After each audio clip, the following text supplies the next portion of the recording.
So excited. He's a special playmaker. He's got it. What a catch. Touchdown. He'll be big time and definitely have a breakout season. When Zeke's healthy and Zeke's doing his thing, he's the best running back in the league. 5 guys up front. Everything starts with them. This offense was built off of those guys. They're the most important if you ask me. I mean, when you have those guys back, healthy, energized. And you're never gonna stop me.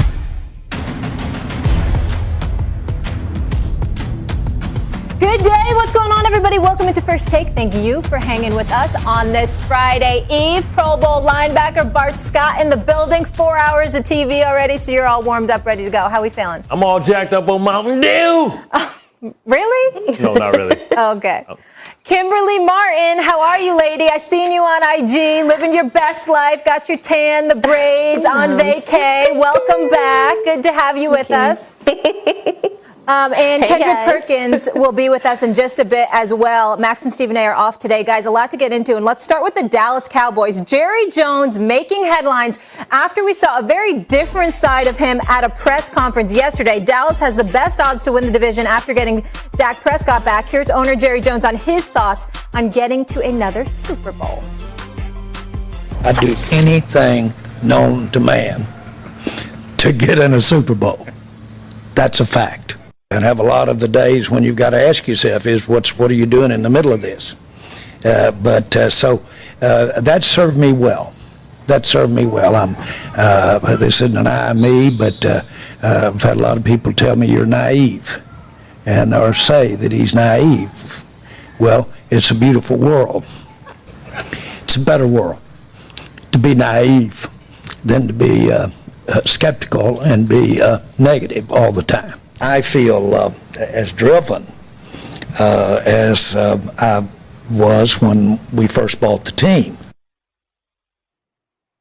There are so many gems right there. I don't even know where to begin. It is a beautiful world, right? He will do anything to win a Super Bowl. Bart, you're up first. Do you think the Cowboys will even make the playoffs? This is a tough one because the playoffs are expanded. But if I had to go with my gut, I would say no, because the Cowboys always cowboy. And when you think about, they're the favorite in the division, but you look at the Giants are the most balanced team within the division. If Junior Whopper hands, Danny Dimes can hold on to the football and not turn the ball over so much, I think they should be the favorite because they're stout on defense. They have Adoree Jackson. They went out and I thought they got the steal of the draft in OZs.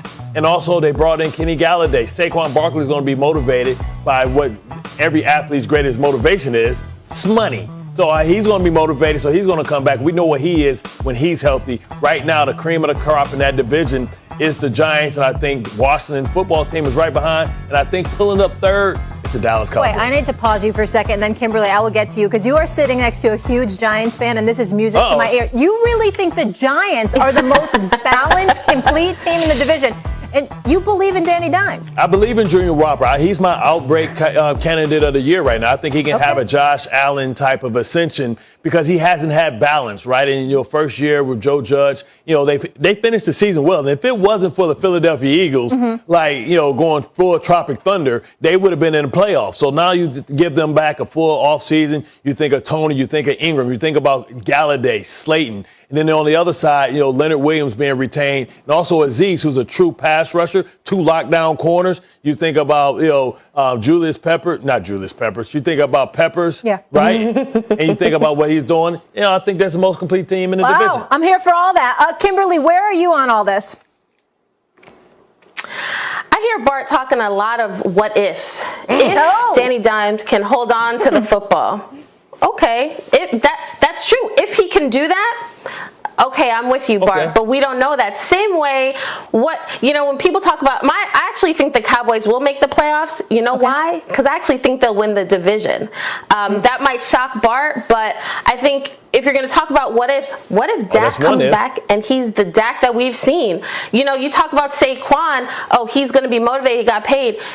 I'm told Zeke Elliott is in the best shape of his life, and he's a man on a mission. So both teams have a lot of what ifs and a lot of question marks, and they need to be better. But I think overall, when you look at the landscape of the NFC East, when quarterbacks are in the conversation, I trust Dak more than any other quarterback in this division, and that's why I give them a leg up. Because on paper, the roster to me is set. The defense can't be any worse than it was last year. Let's be honest, guys. Dan Quinn is going to get that defense together. Zeke is going to come back looking to prove people like Bart, like, okay, you talk about other running backs, but I'm going to show out. And I think Dak has always been that 4th-round pick that's always trying to prove himself. So I think the Cowboys will be straight this year. Kim, the most cliche words in all of sports is best shape of my life. Right, best shape of my life, because last year he was in the worst shape of his life. And listen, you talk about ifs. What about that offensive line? When are we going to worry about Tyron Smith finally being healthy, right? He's the oldest 30-year-old in football. You talk about the other offensive line, Lionel Collins, right? You talk about if this defense can figure out how to fight their way out of a wet paper bag, right? We talk about a lot of ifs on the Dallas Cowboys, Mike McCarthy. If it was a flip, we all be drunk. And it's a lot of liquor over there in Dallas. Exactly. But at the end of the day, the Giants have a quarterback that they believe in, but still needs to take that Josh Allen next step. So you're putting all your faith in this being the year for Daniel Jones. We haven't seen it yet. You've got confidence, but he still has to show it on the field. So quarterback for me, like, I've seen what Dak can do. I haven't seen Daniel Jones get to that next level. I haven't seen him be able to protect the football. I'm sure he can. He just needs to do it. So when he does, we can have this conversation again. But for right now, all of this is conjecture. It's all about what we think will happen. And at least I've seen enough of the Dallas Cowboys on paper.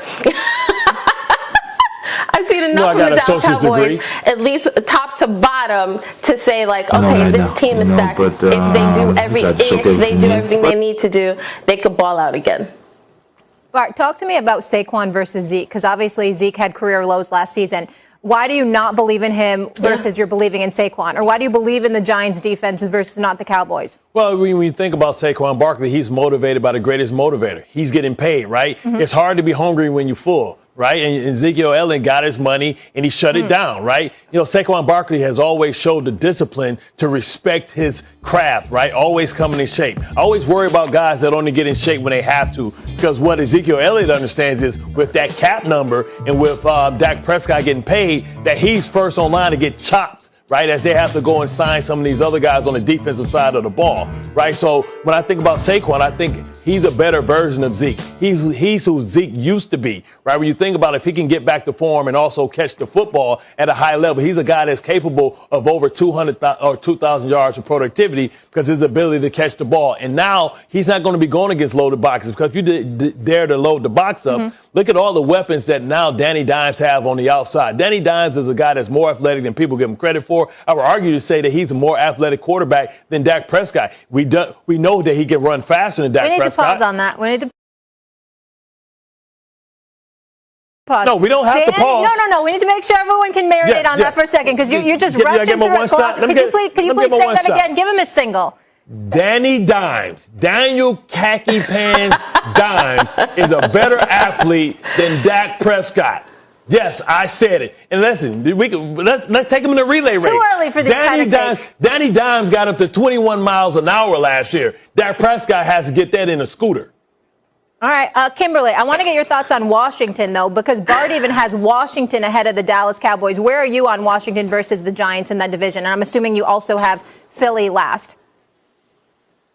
Yeah, I'm high on Washington. To me, the question mark, again, I talk about quarterback. Washington in the building, they love Ryan Fitzpatrick. Ryan Fitzpatrick is a guy who will win over a locker room. He's a guy that will he's a veteran. He's got this, I don't know, he's just got this little Fitz magic about him where everybody is like, I love him. Defensive guys on that team are like, this is the dude. We're straight. All the offensive acquisitions, Curtis Samuel, they've got Terry McLaurin. He's a speedster. They think that Ryan Fitzpatrick, that gunslinger mentality, he can throw it downfield, he can win you games, but here's the thing.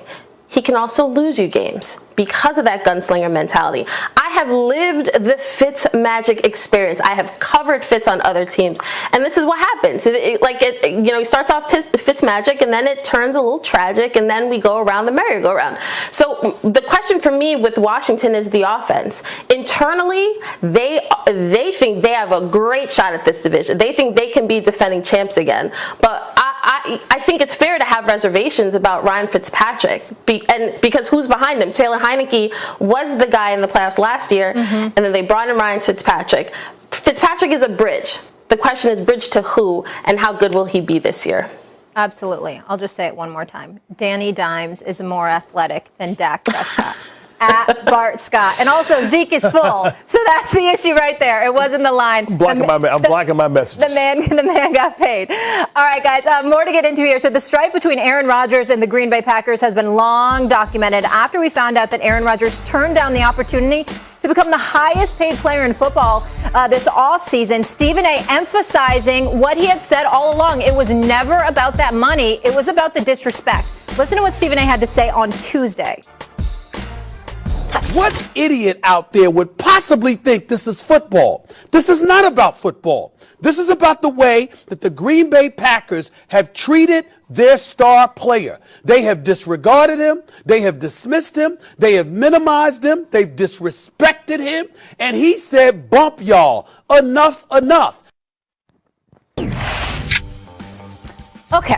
So in case you didn't believe Stephen A., maybe this is going to sway you. This is a tweet from Shailene Woodley. That would be Aaron Rodgers' fiance, retweeting that take from our very own Stephen A. Smith. Kimberly, I'm going to come to you here. You know, Kimberly, we're both married. There's a thing. It's called pillow talk. Tell me this. Is Rodgers being disrespected as his fiance co-signed? Oh, 100%. I thought we were all in agreement about this. That's why we're here. Aaron Rodgers is that person in a relationship that feels like they've been done wrong.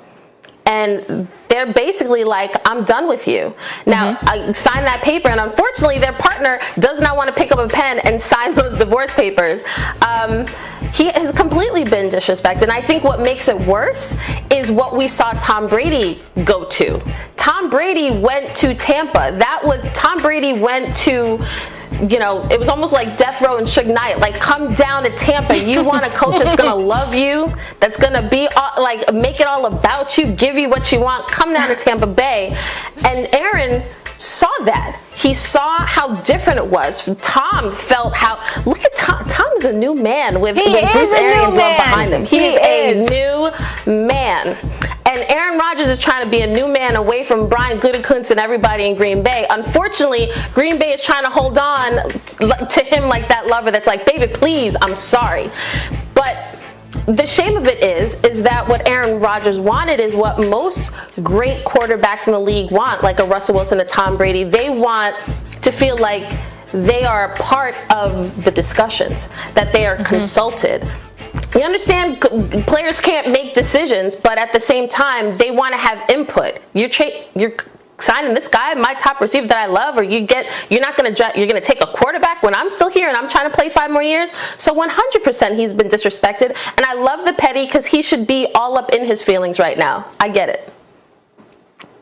Listen, for me, the same thing make you laugh, make you cry, right? And I don't think when the Green Bay Packers picked Aaron Rodgers, I don't think they were in the market for a quarterback when they had Brett Favre under center, right? But what happens is sometimes things Brett Favre was talking about retirement, yes, he was. Bart. Yes, he was. And sometimes things happen, right? Like a young quarterback slips, right? So listen, we all go through this as a quarterback, as an NFL player. And I understand it's a little bit different with the quarterback. And maybe they should have tried to speed dial him and say, hey, listen, this player's falling. We still believe in you, but he's falling. His value's too great here.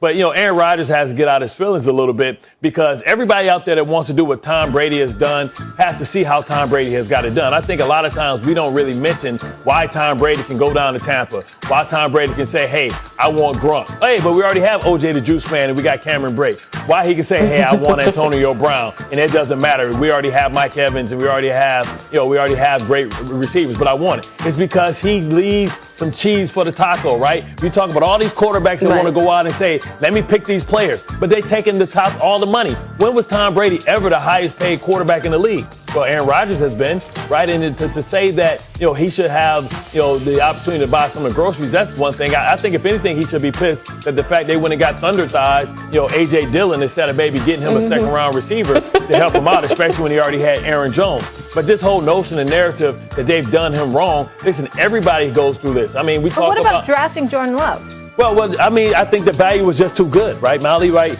He's sitting there, and eventually you were going to have that bridge quarterback. Now, they knew that Aaron Rodgers could still play at a high level, but they knew his cap dollars was getting high. At some point, you always have to say goodbye. And what they've done in their history is they've always been 1 year too early instead of 1 year too late. Right? I want to say the two organizations that probably have had the most stability at the quarterback position has been the Colts and it has been the Green Bay Packers. It's because they were early when they saw the end coming to their superstar and they took advantage of it. I understand being early, and I understand what happened with Brett Favre and all of that, but he needed help. He needed weapons, Aaron Rodgers, and he was ready to go. So that's why I feel like the timing wasn't fair in that case scenario to bring in a quarterback.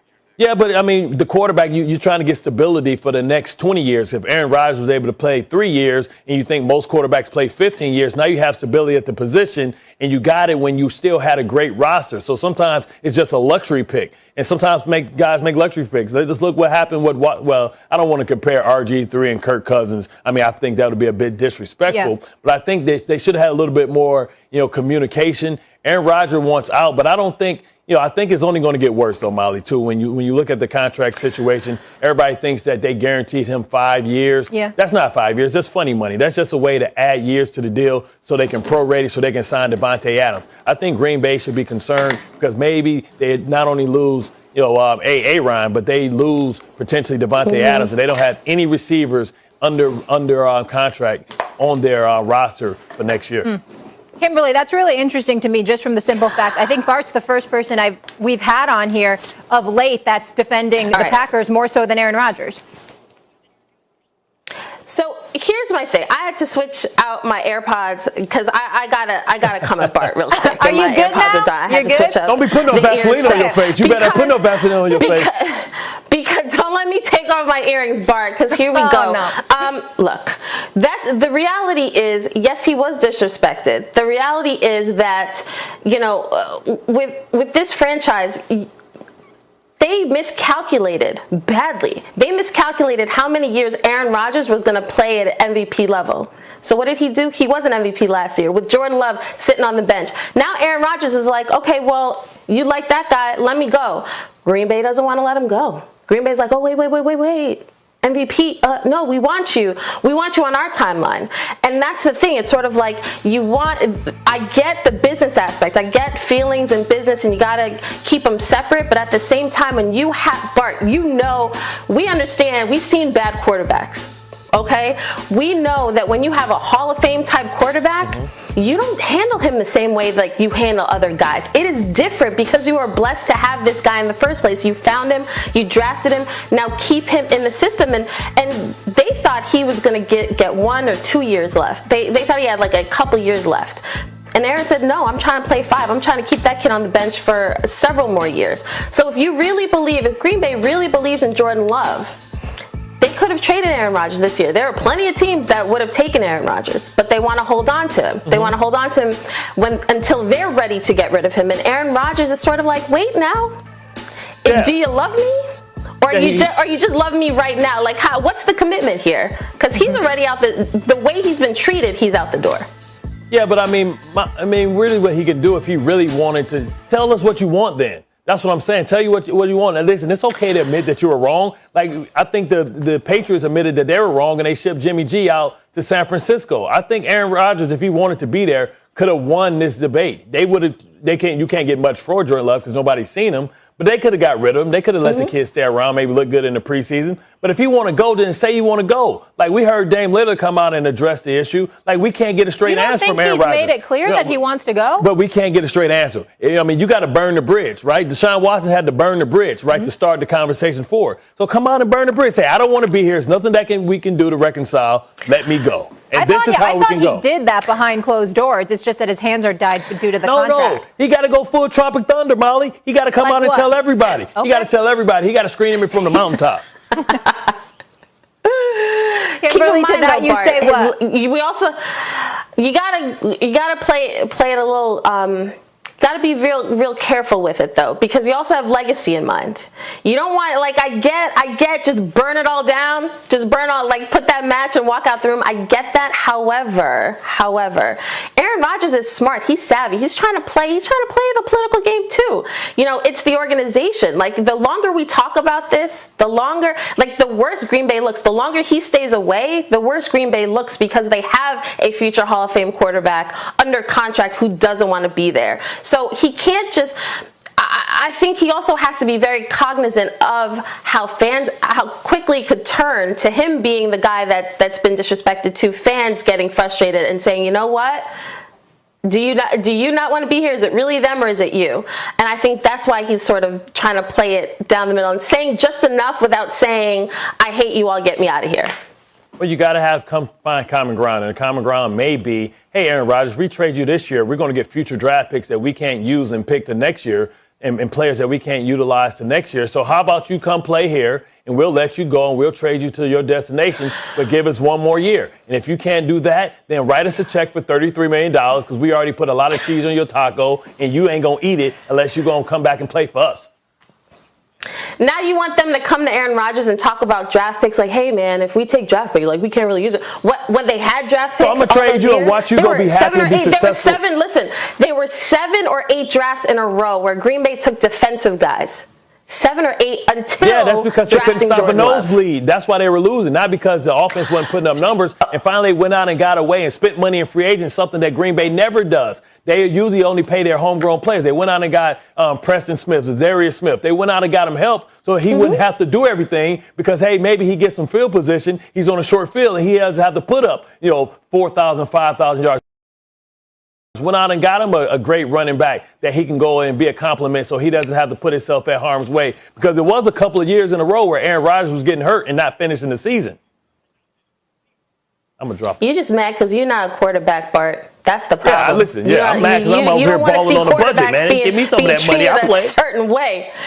Yeah. I mean, it's a business, right? That's the business. Let me get my tiny violin. You played how many years in the NFL? Now you're on television. You're just 11, all right. 11. All right, when we come back, Laker Nation, stand up.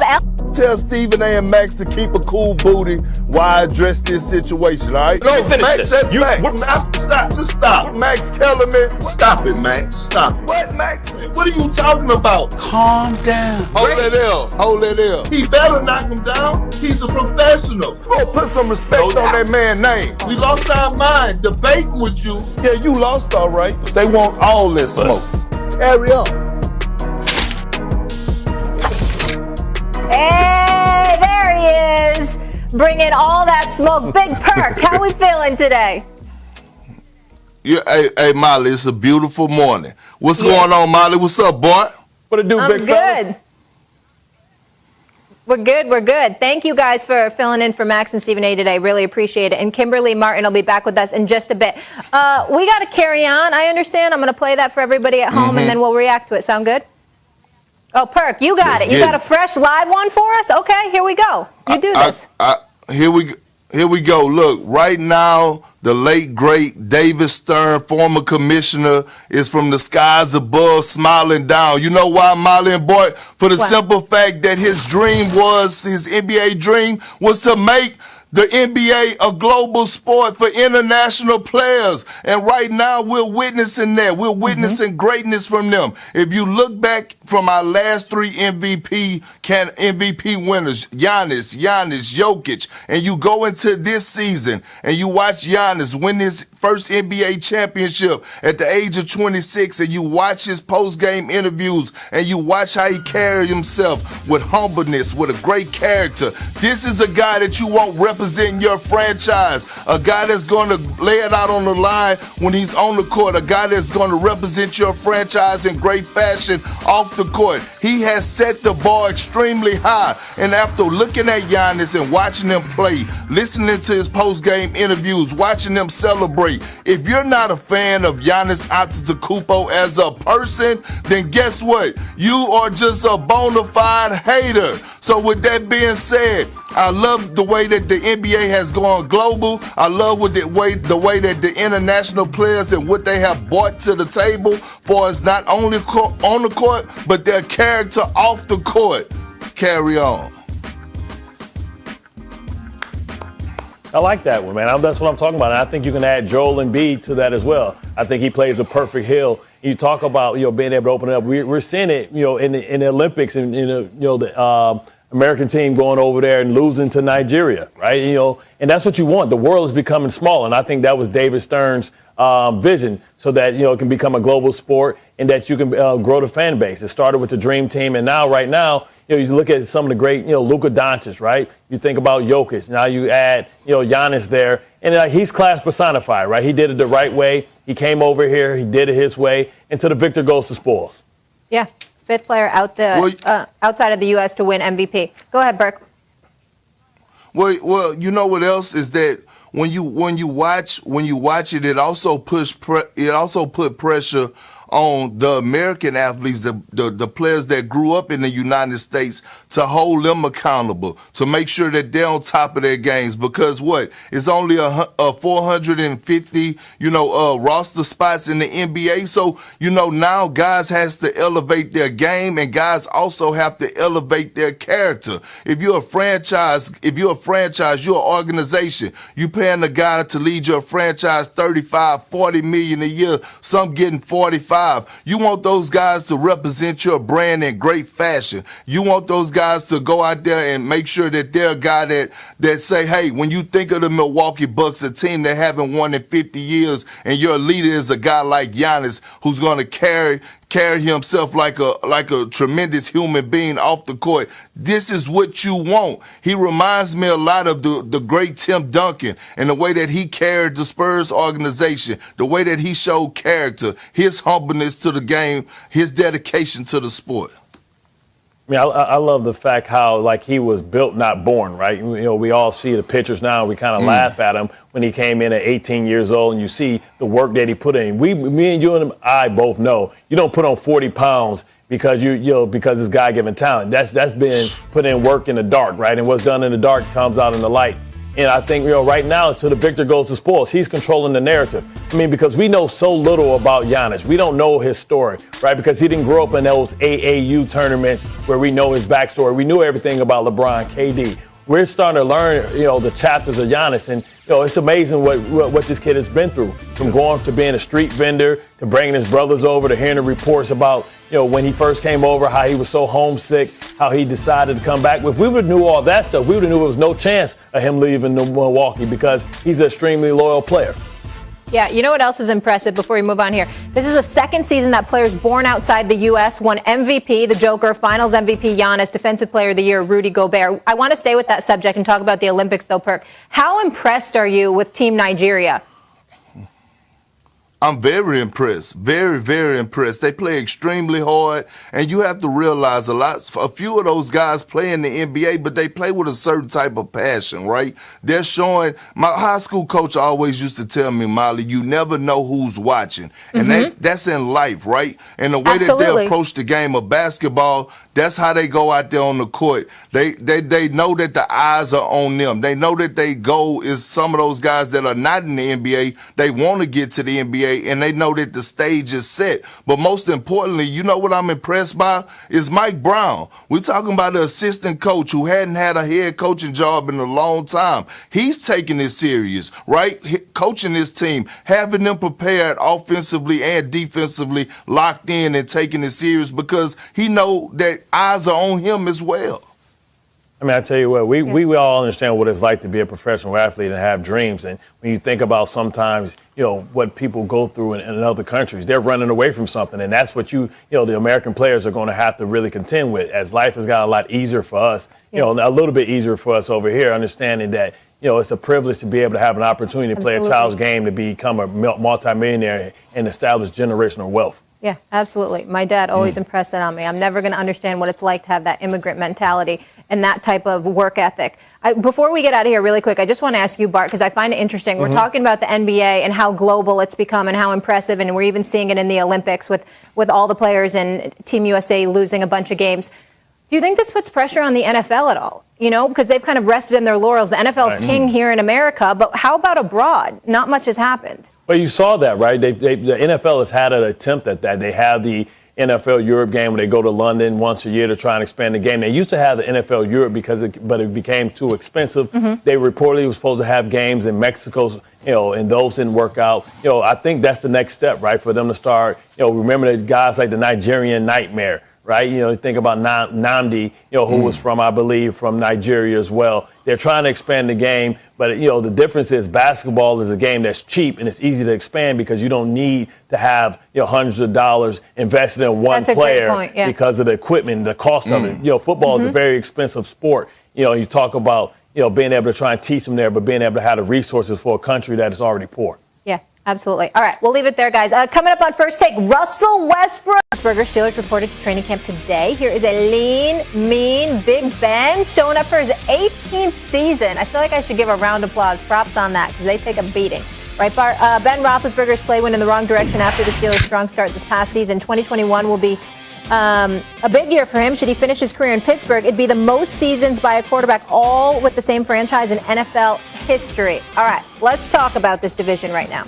We got Lamar Jackson, Baker Mayfield, Joe Burrow. Bart, I can't believe I'm asking this. It feels very disrespectful. Yes. But you know where I'm going. Yes. Is Big Ben, even though he's all slim, 18 years in, is he the worst quarterback in the AFC North?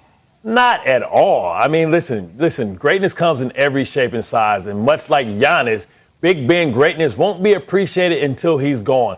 You're talking about a guy that's a two-time Super Bowl MVP, a two-time Super Bowl champion, a bona fide Hall of Famer, a guy that led his team to 11-0 last year before the wheels fell off. And why did the wheels fall off? The wheels fell off because he's coming off a Tommy John surgery. And usually when pitchers have Tommy John surgery on the elbow, what do, Molly? They put him on an innings restriction. What did the Steelers do? They threw the ball almost 50 times a game, right? His arm got weak, and as the weather, the inclement weather got worse, then he couldn't throw the ball, cut the ball through the wind in the elements. They had no running game. This year he's going to have a running game. This year he's going to be rejuvenated. Listen, there's a bunch of quarterbacks in this league that have played well past the age of 39. You're talking about, Warren Moon. We sitting here applauding, Tom Brady and his avocado toast or whatever he's eating, or I'm sorry, he doesn't eat bread. It's avocado ice cream. And then we want to throw the same hate on Big Ben. Big Ben is made out of everything that those guys are, right? His resume speaks for itself. He's a guy that's never had a losing record, right? I don't know why the hate is so big on Big Ben. And listen, and the Steelers in general, when has the Steelers ever had a losing record underneath Mike Tomlin? I'll wait. Okay, so why do we believe they're going to start now and start believing in Cleveland? Come on, man, you're killing me, Petey. Well, look, boy, listen, and I understand, Big Ben resume is longer than the Starbucks line. I get that, right? And I understand, he's a future Hall of Famer. I get everything about Big Ben, and I respect Big Ben.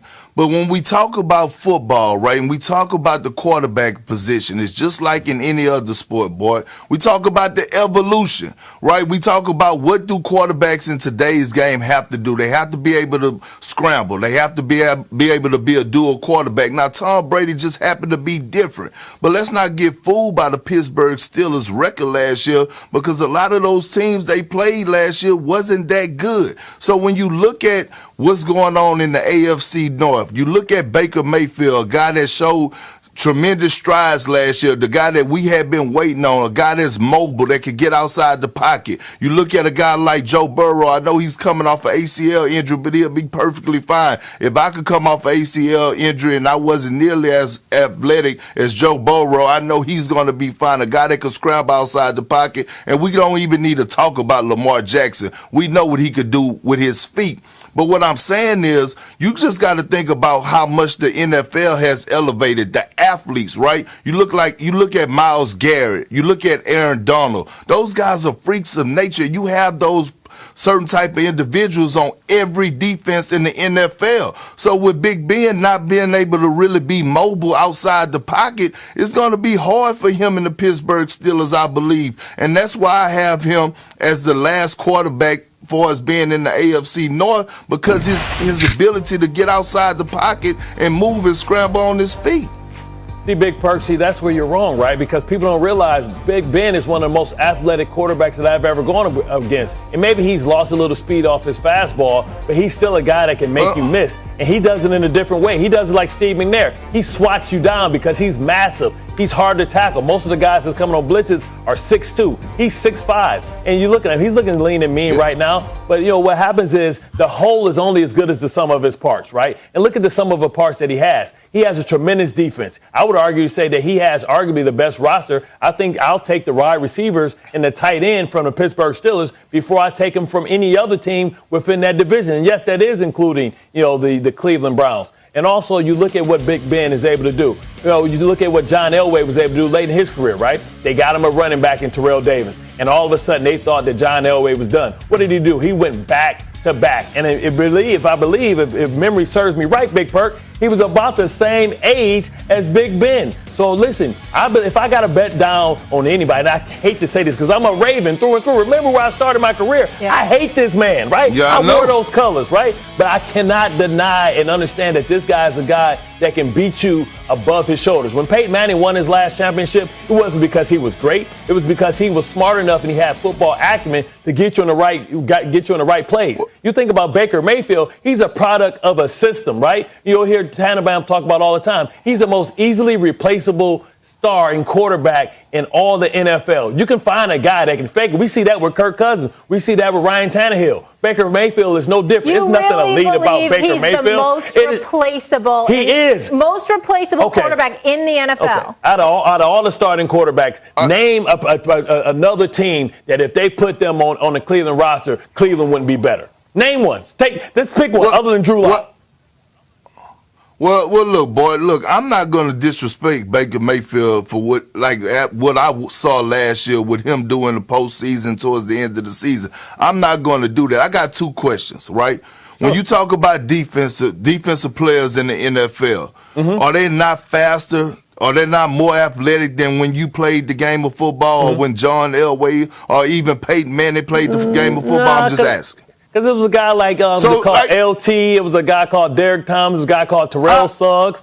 Listen. All Aaron Donald and these guys are today is just a modern version, and the new year people are seeing it, man. But I'm telling you, man, Big Ben got a lot to say about this.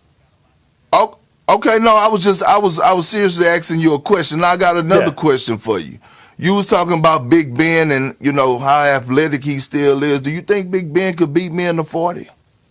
Yeah, I think he got you, son. I think he got you. I got a lot of faith in you, Perk. And maybe it'll come down to you beat him by a beard because you stick that chin out. But I tell you what, he looked lean and mean, and people don't realize how athletic he was. And the problem is, what I'm talking about is his football acumen. Yeah. Remember Chase Young had all this smoke. He was talking like we ain't worried about Tom Brady.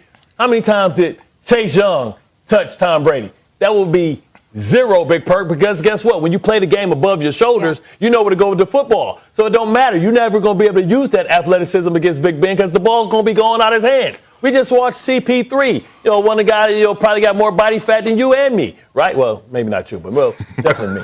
But you know what I'm saying? Like he was able to manipulate the basketball game. Why? Because he was playing the game above his shoulders. Yeah. And that's why we've seen Rivers be dominant. We've seen Drew Brees be dominant. We've seen guys that's limited as far as their athleticism be dominant because guess what? Today's football players, Perk, are dumb as a box of rocks because they only believe in being fast. They don't understand and see the game. They don't think the game like the players of old. All right, let me ask you this. So who do you have winning the division? And rank them for me.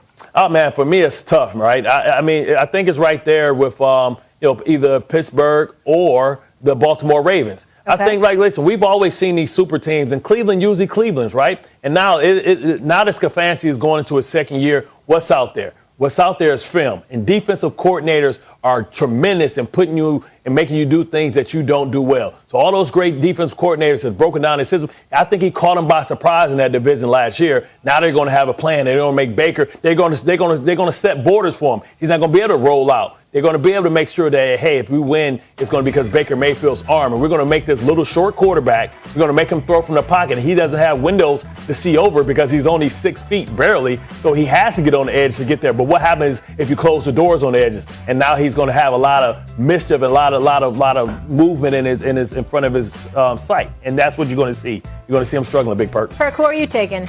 Well, I'm going with the Cleveland Browns. I mean, watching them towards the last part of the season, watching Baker Mayfield starting to be who we wanted him to be, starting to be that leader. I started to see a group of guys that were coming together collectively and started to look like a family, right? And when you look at them, they could win in the trenches, boy. You see, they got a nice backfield back there, and those running backs, and also their defense is really. Their defense is really, really good. So I'm looking at them. They could battle with the best of them, and to me, they should be the favorites to win the AFC North. I don't think it's a fluke when it comes down to the Cleveland Browns. But Perk, the best defense is in Pittsburgh, right? You can talk about Myles Garrett all you want. Who's been the best pass rusher in that division? It's been T.J. Watt. Lamar Jackson came off the toilet and came back and beat them, man.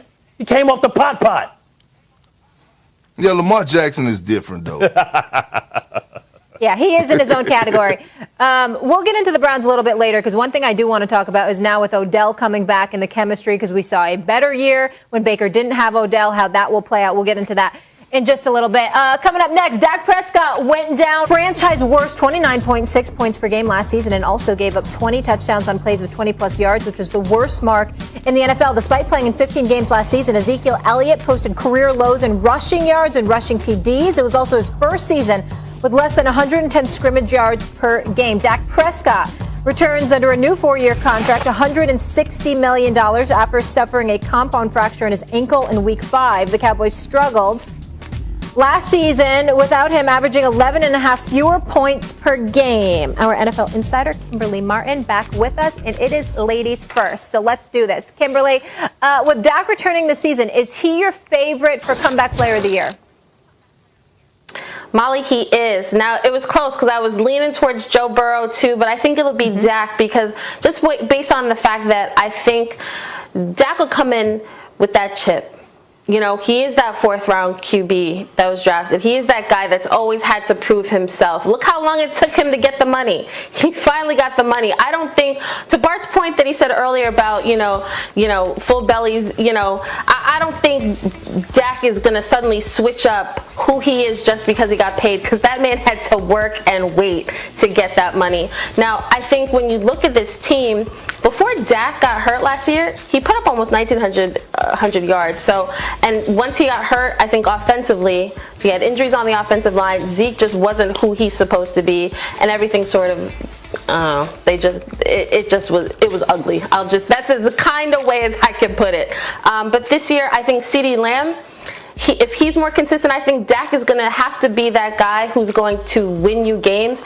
Zeke Elliott, don't act like Zeke isn't a part of this. Like, he's got to produce, but Dak is the one that has to hit guys open. He's got CeeDee Lamb, I think, is a great addition. I think getting him the ball, I think with Amari Cooper, I think all these pieces, they have got enough pieces where, like I already said, I think they'll win the division, but I think Dak will be so impressive after last year that he'll be the comeback player. Mm-hmm. I mean, they're the betting favorites. Perk, where are you on this? You know what? Look, I don't want to sound like a Cowboy hater, Molly, because I was a lifelong Cowboy fan. I ended our relationship 2 years ago.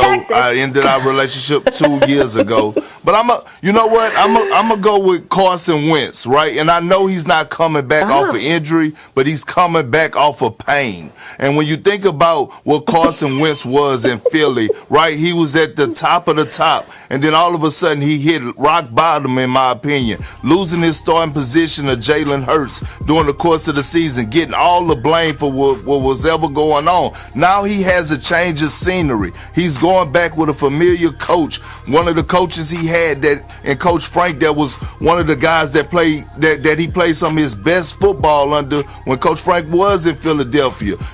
So we look at Carson Wentz. He has been very quiet. I feel like he's going to bounce back. Those are the guys that you have to look out for, because he had to self-evaluate himself. Now he gets a new change of scenery, and he has something to prove to the world, right? Because he was the talk of the town in a bad way all throughout NFL. I heard you talk about him, Kimberly. I heard you talk about him, Bart. Everybody talked about him, from Stephen A. to Max to everybody, and he heard that, right? A guy who got paid his money, a guy who was, him and Dak Prescott was in the same division. So I'm rolling with Carson Wentz.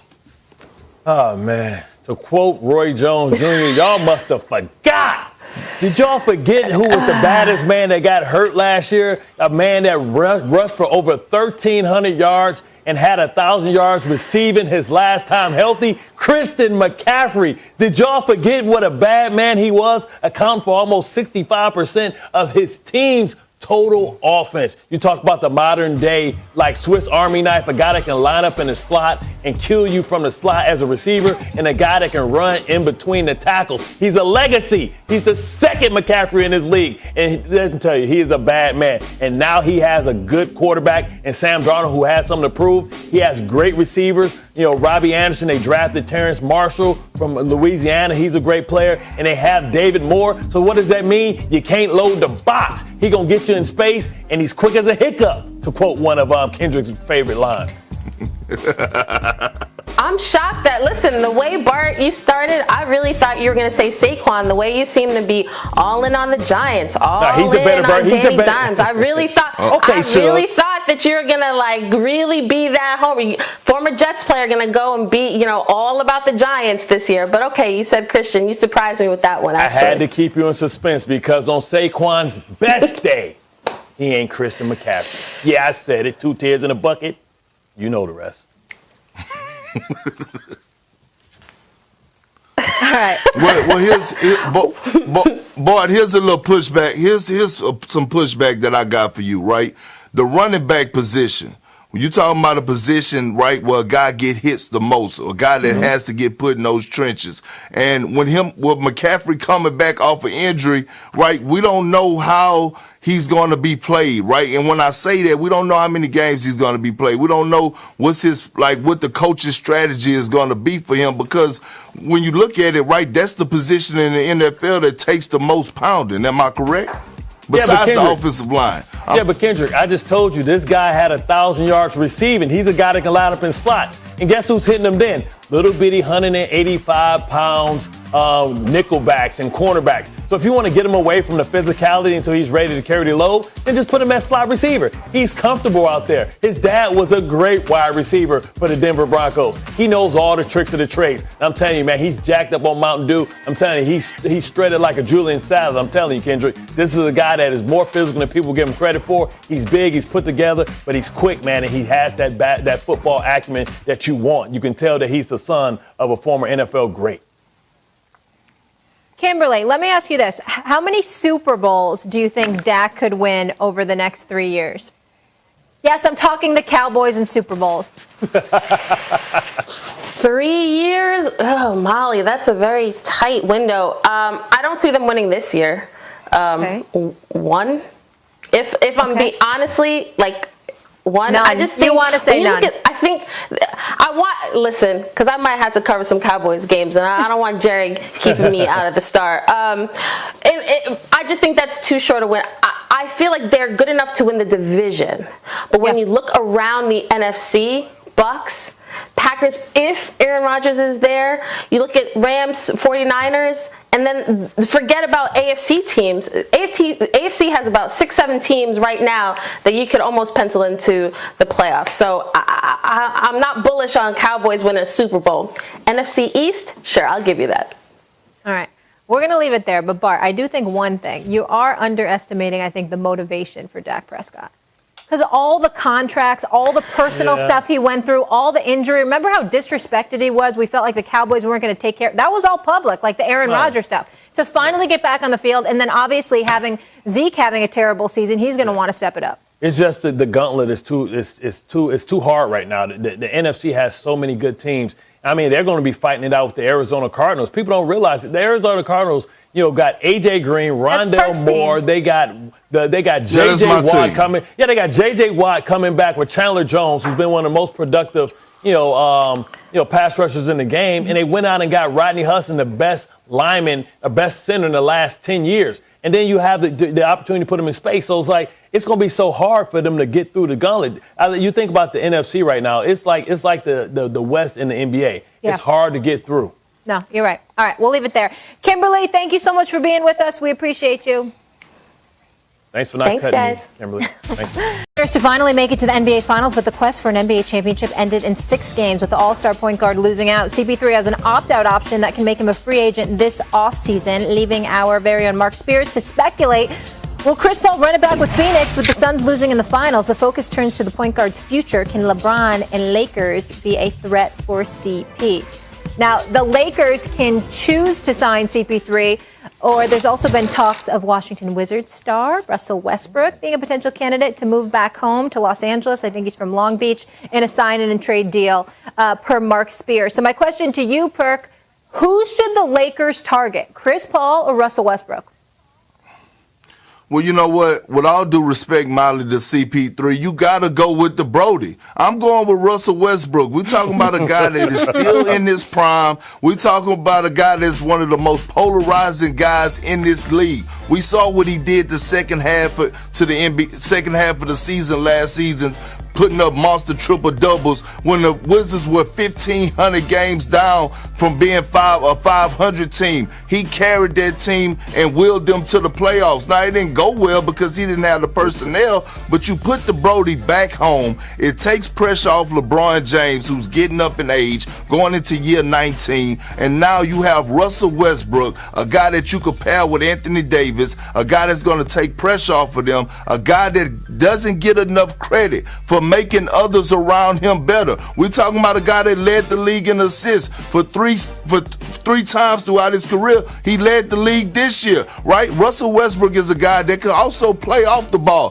I know that he can't knock down shots like people want him to, but one thing Russell Westbrook is good at, very good at, is slashing to the basket. He's good at getting out in transition. So if I'm the Lakers, I would really consider targeting Russell Westbrook over CP3. Perk, I know he the Brody, man, but sometimes he can't hit the ocean if he was in a boat, right? And what the Lakers need is spacing. Why do they need spacing? Because LeBron is a guy who likes to drive, and also he's going to be driving in transition to where Anthony Davis occupies that real estate. So I want somebody like CP3 that can come down and facilitate, that can take the pressure off, much like Rondo did a couple of seasons ago when they won the championship. It was Rondo's basketball acumen, his ability to get guys lined up in the right place. And I'm not saying that Russell can't do that, but every once in a while when they're sloughing off and they're trying to double Davis or double LeBron when he decides going to block, I want somebody that can be confident, can knock down the three and not start a fast break on the other end, man, because he's building bricks with his house. Well, look, first of all, boy, look, let me tell you this. All right, see, people get caught up in the moment, and people tend to forget that Russell Westbrook is a guy that has been to the NBA Finals. Russell Westbrook is a guy that has been to multiple conference finals. Russell Westbrook is battle tested. Russell Westbrook knows what it takes. I played with Russell Westbrook. I watched him elevate in those moments. Hell, I even watched him give CP3 that work and beat him when he was going against the Los Angeles Clippers. So look, we all know that the Brody, his weakness is what? Shooting the mid-range, and we said that about Giannis. His weakness is what? Shooting the jump shot, shooting the free throws. But guess what? Giannis proved us all wrong. And when you have that Mamba mentality, which Kobe Bryant only blessed a few with, Giannis was one, Russell Westbrook was another. He blessed them with that because they will to win and not to stop competing, no matter what the circumstances are. No, I appreciate that. And listen, you can't go wrong with either one. I think either one that they can get shipped Kuzma off somewhere. I think is a plus, right? But I think that Chris Paul just gives them a little bit more what they need, a floor general, somebody that can understand the temperature of the game, know when to be aggressive, know how to get in the lane, but also know how to do the little things. And, we're splitting hairs when we're talking about them. Just for my purpose, I think the difference is the fact that I have a little bit more faith in CP3 and being able to hit open shots and spread the court and open everything up. Because the Lakers, when they lost Danny Green, they lost shooters, right? They lost the ability to spread the court, and everybody can pack the defense in. And LeBron is streaky at times as well. So when he's not out there, that gives you another floor general that can get them in their proper sets. Burke, let me ask you this. I know the Lakers did try to get CP3 before. If you're Chris Paul, what would you want to do? Would you stay in Phoenix, or want to go to LA with LeBron?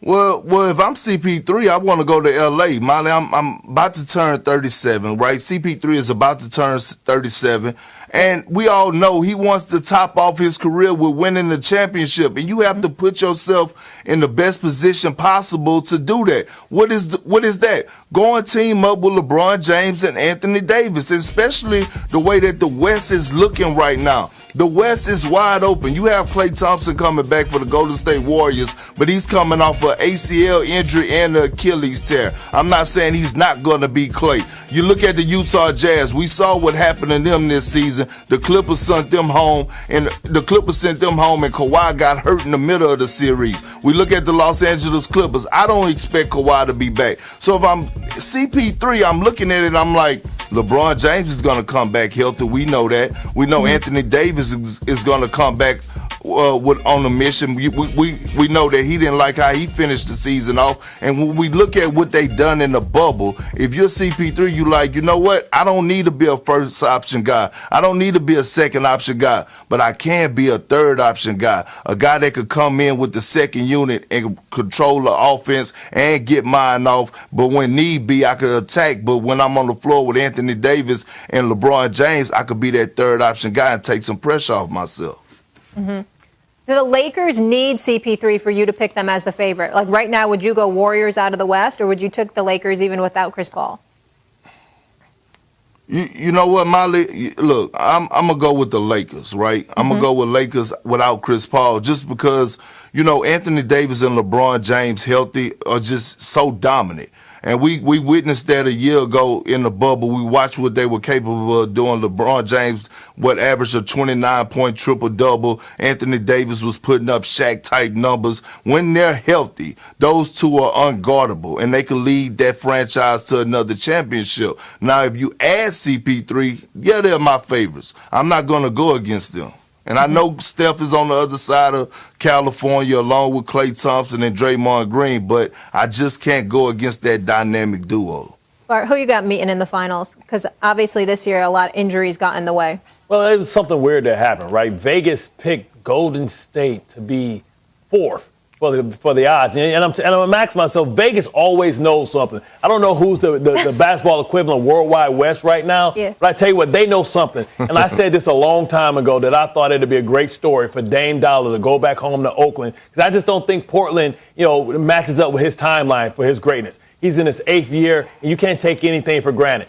Perk told me yesterday that one of the biggest regrets that Kevin Garnett told him is that he didn't come and find his way to Boston earlier because he felt like he was too loyal to an organization that wasn't loyal to him, that wasn't willing to push the chips in the middle of the table. I think right now, if you think what Dame Dollar, Clay would look, and they have all the ammunition to go out there and make that move, they can give up the 7th overall pick. They can give up Wiggins. They can give up Wiseman. And I think they can make the money match. I think Dame Dollar, the Golden State, is going to put the whole league on. I mean, where are they pulling up from? The logo. Can that actually happen, Burke? I believe it can. Why can't it happen? Anything's possible. Golden State's willing to pay the luxury tax. They got money, Molly.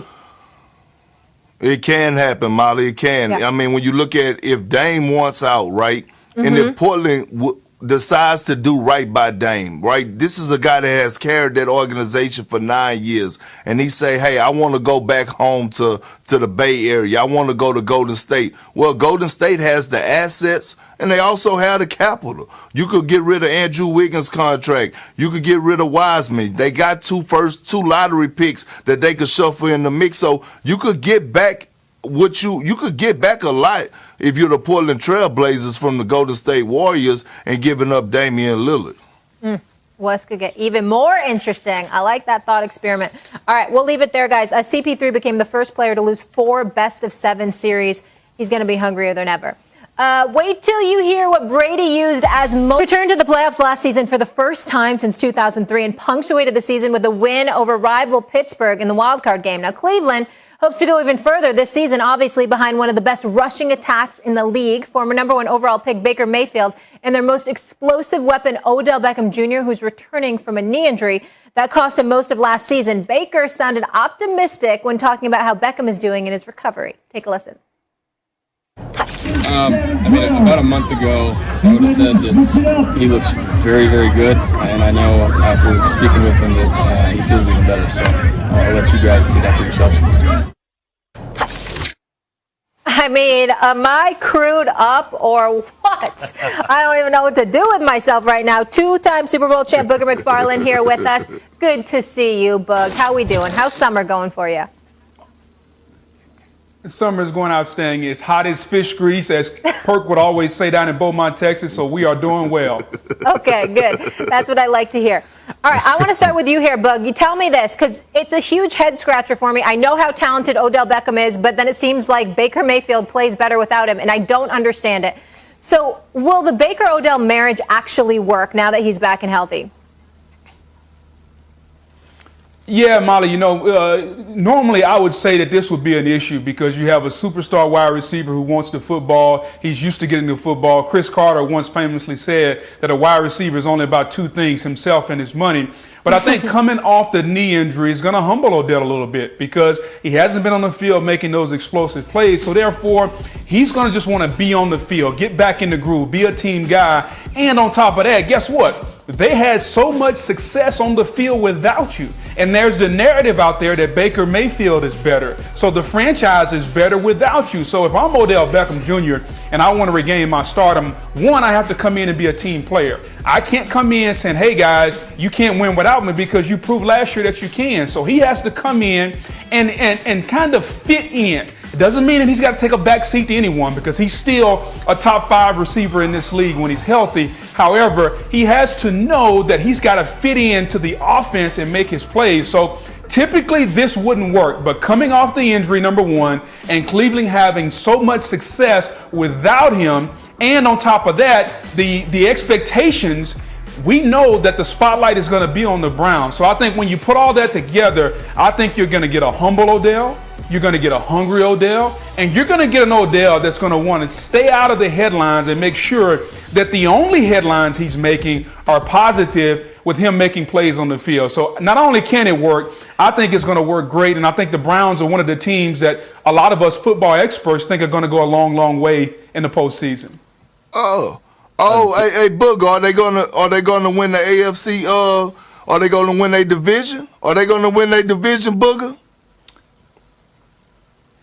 I think Baltimore is still the team to beat in that division, Perk. Pittsburgh, I think, still has a long way to go. I think it comes down to Cleveland and Baltimore to win that division. So, Boog, you're telling me, okay. Boog, you're telling me that a receiver is going to humble themselves. That's like an oxymoron. You talk about the biggest eye guy position in all the land, right? And listen, it's been a perfect marriage when he's not been there, right? Because I think that he believes that he's the best receiver on the team. He may be the best receiver on the team from a talent standpoint, but the heartbeat of that team goes to Jarvis Landry, who got there before him. And everything works smoother because this is a team that really operates a lot better when it goes from the run game and play action pass. And Odell Beckham is not one to live up in the trenches and out there setting the edge and out there doing the dirty work. That's Jarvis Landry. So almost his value isn't as great because you have to take him off the football field. This team best packages Tiger personnel and going through their tight ends who are talented, who can create space and dictate to the defense what type of defense you have to be in.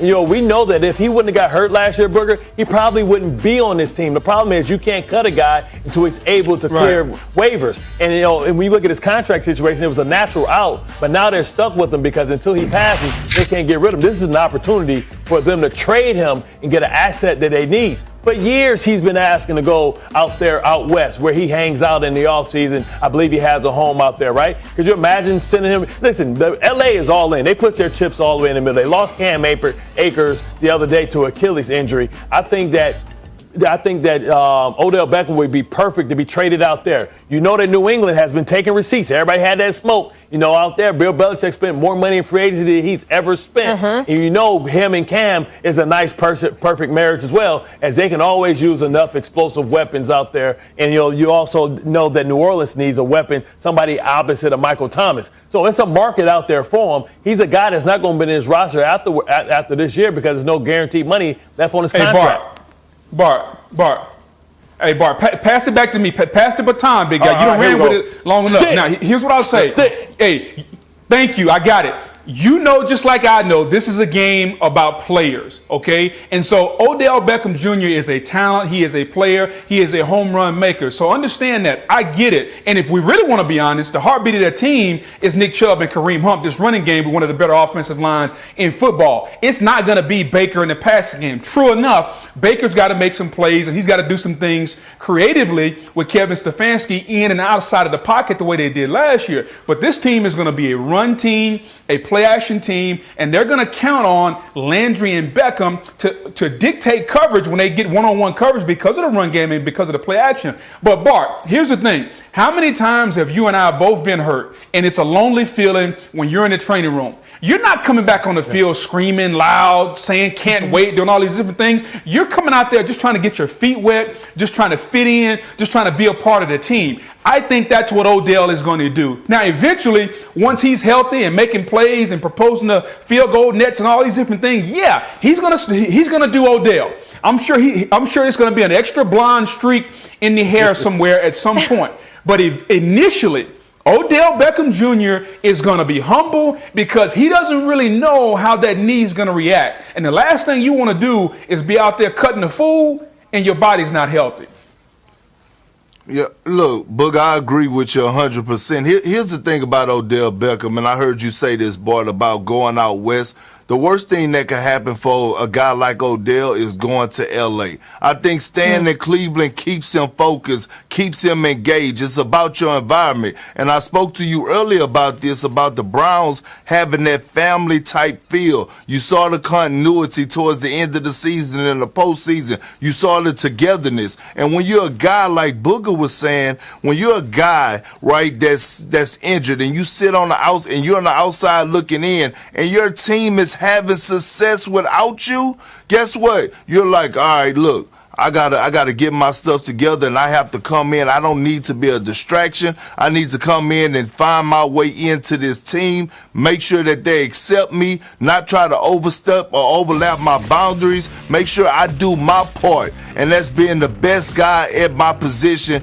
doing my job every single night, whether that's blocking downfield, whether that's going out for those short wideouts or going deep threats or whatever the case may be. When my number is called, I just need to be ready. It's all about winning. And when the athlete is hurt, the most important thing that you want to do is just get back out there. Because then it gives you a different perspective on the game. Like, you have love for the game in any sport, but once you get injured, it's like, man, I would never take this for granted. And I think this is a humbling situation for Odell Beckham. It is a humbling situation, but this is the narrative, and this is what's out there. He's the James Harden of football, right? He's a great, talented player, but you can't win with him. He hasn't won anything. He hasn't had an opportunity to be on the big stage. Now, Cleveland offers the big stage for him, but it only offers the big stage for him for 1 year, right? You know that next year he's not going to be on this team regardless. So if I can get myself out of here, go to L.A., you know Deshaun Jackson's always hurt. You want to go somewhere where you can get traded and maybe get a long-term contract, and they can maybe give you a 1 or 2 year deal, which will prorate some of his signing bonus so that they can fit underneath the salary cap. And he's playing with a superior, talented quarterback in Matthew Stafford that's going to make him look great. And you know that's a team that's going to air it out. Like, for him to go into free agency next year, but what did the Browns get? What did the Browns get in return? Like, why are they going to do that? Hey, man, you can have Cooper Kupp. Come on. I don't know. You can have Robert. But listen, what you want? Is this real, or are we just playing fantasy? You can't give me widescreen for one side and not the other. It takes two to tango. Well, they got a lot of great man, defense. Somebody test Bart, man. He's talking about Cooper Kupp for Odell. No, somebody give Bart a test. I was just playing with that one.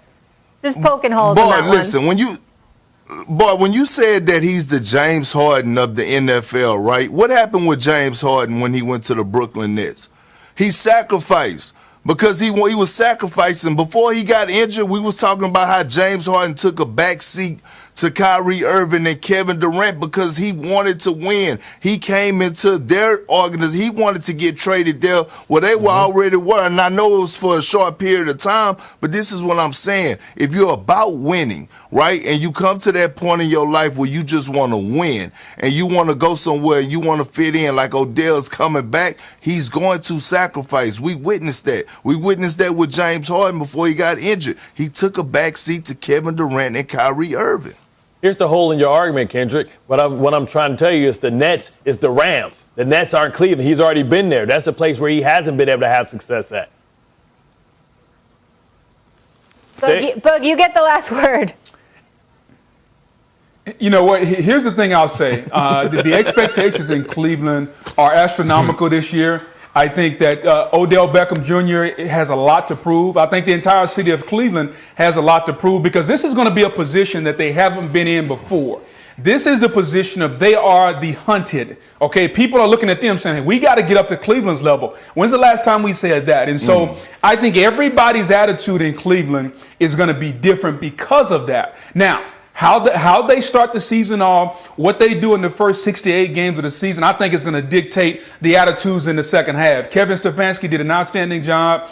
I do think Odell Beckham Jr. is going to have a great year, but a great year may not be a Pro Bowl year. A great year may not be 80 catches and 1,500 yards and 12 touchdowns. That's a great individual season. To me, a great year for Beckham is can he fit in the context of the team and help his team when you get to the postseason? I don't want to hear about empty stats in the regular season. Can you make an impact in the postseason? Because Bart and Kendrick, you know as well as I know, once an athlete arrives, he gets his money. And once you get your money, then we start to judge you by what? What you do in the postseason. So I think for Cleveland, and especially Odell, he's at a point now where he's got his money. Okay, he got the 5 years, 95 from the Jets, which came over to Cleveland. Now, can you do something in the postseason where we remember you in the realm of some of the other great receivers that have gone through this league before? Yeah, so basically you're saying no Miami boat trips. I get it. Odell's played 39 of 64 games after the last 4 seasons. Boog, always good to see you. We'll talk to you soon. Thanks for the time. Coming up here at First Take.